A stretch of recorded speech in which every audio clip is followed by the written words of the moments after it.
Hi, Mrs. Smith. How are you today? Hi, Jessica. I'm doing well, thank you.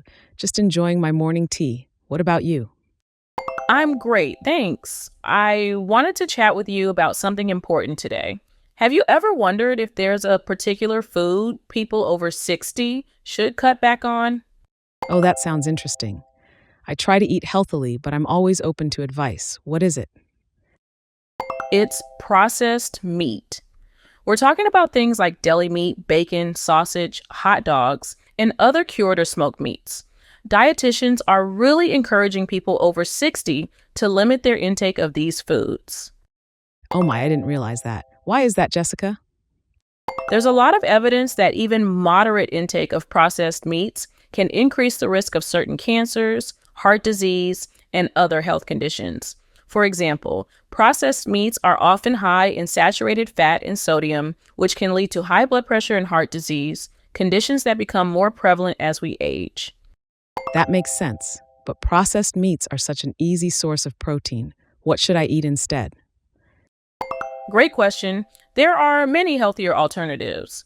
For instance, if you enjoy the texture and flavor of bacon, you could try roasting sliced mushrooms or eggplant in olive oil with a bit of maple syrup and soy sauce. It's not exactly the same, but it can hit some of those key flavor notes. That sounds delicious.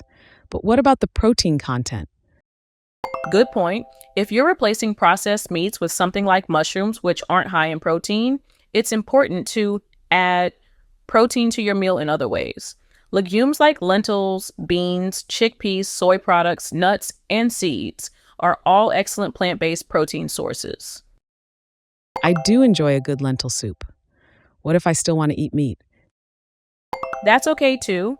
Opting for fresh meat, particularly fish, is a healthier choice.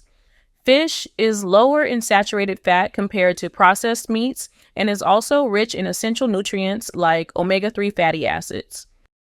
I see, but what if I've been eating processed meats regularly for a long time? Is it too late to make a change? It's never too late to prioritize your health, Mrs. Smith.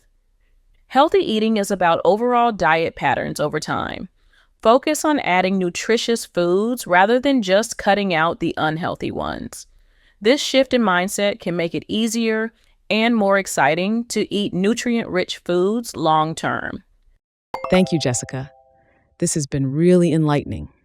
I'm going to try some of your suggestions and see how I feel. I'm glad to hear that. Remember, it's all about making small, sustainable changes that support your well being. You've got this, Mrs. Smith.